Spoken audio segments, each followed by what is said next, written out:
always better to understand each other. And we have to trust you, you have to trust us. And believe it or not, some people lie to the police once in a while. Right. And so, I mean, just like you mistrust us. I understand. That's why I was going to say, sometimes you don't trust us, but sometimes people lie to the police. Right. So that's the reality. And like I said, this is my question. So, for perhaps this lady in green, now how far she is, pulled out a weapon that wasn't a firearm.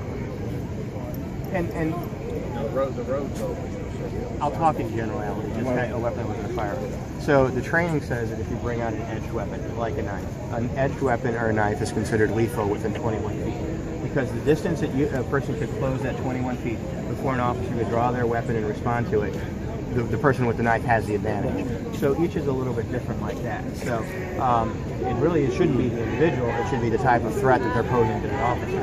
So, you know, if you're standing there, you and I are cool. If she's standing there with a knife, she and I aren't cool. So, I mean, it depends on the entire situation. So you say like he could throw the knife at you? No, what the training is if you're running or lunging at somebody, you can cover 21 feet before an officer can get their gun out. So do you think that... what threat did he pose?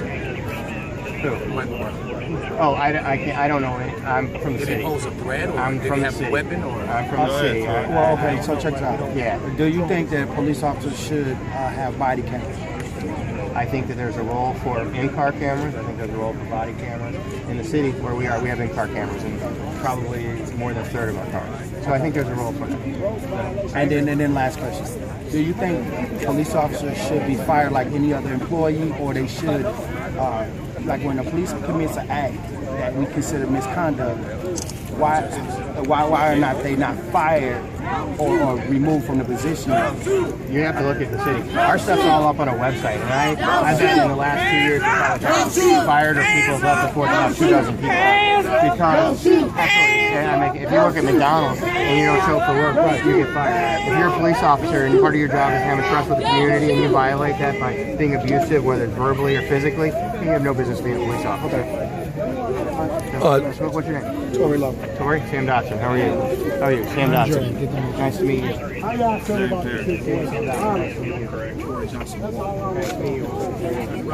Oh, right. How are you? Chief Dotson.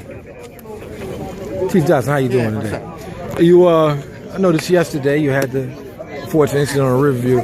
You were there on the scene pretty quickly. I was. Yeah. Anytime that our officers use deadly force, I think it's my job to be there. Great. And the investigation is ongoing. I guess it's a two-tier investigation, I understand? The way that it works is we do a criminal investigation and an internal investigation. And one set of investigators do the criminal side, one set of investigators do the internal side, and that's how they go.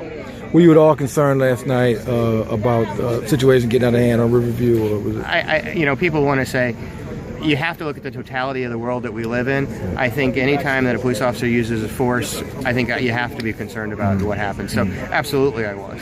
Moving forward, I mean, what Ferguson has illustrated is it's not just Ferguson, it's a metro area thing. There seems to be a cultural divide problem between particularly parts of the African American community and law enforcement. What kind of steps are you going to try to take to bridge that gap? Well, I think we've already tried. I mean, we things like going into neighborhoods with the neighborhood ownership model, things like doing sports programs with PAL, things like having block patrols, going to neighborhood meetings, community meetings. I think the bottom line, when you come down to it, it's all about communications. And so, and I said earlier, believe it or not, once in a while people lie to the police. I think the community has to know that they can trust their police department. We also know we have to be able to trust you. And so I think that communication has to go both ways and has to be honest and open. The other night, before things got kind of hairy, I saw you shaking hands and talking with Anthony Shaheed, and I believe Malik Shabazz too. I don't know if I saw that, but... I have met Malik, but I saw you shaking Shaheed's hand. I think the peacekeepers played a vital role in I think anybody that came to Ferguson with an idea, anybody that came to Ferguson with an idea of calming the environment actually absolutely was doing the right thing. And you've been out here probably every night, almost every night, if not. You know that the majority of the people that are out here are out just to have their voice heard and to make sure that the world is paying attention to it. There's a small group of people that are out here to push their own agenda.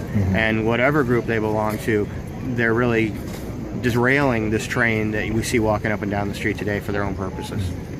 Good talking to you. Good. All right. Thanks.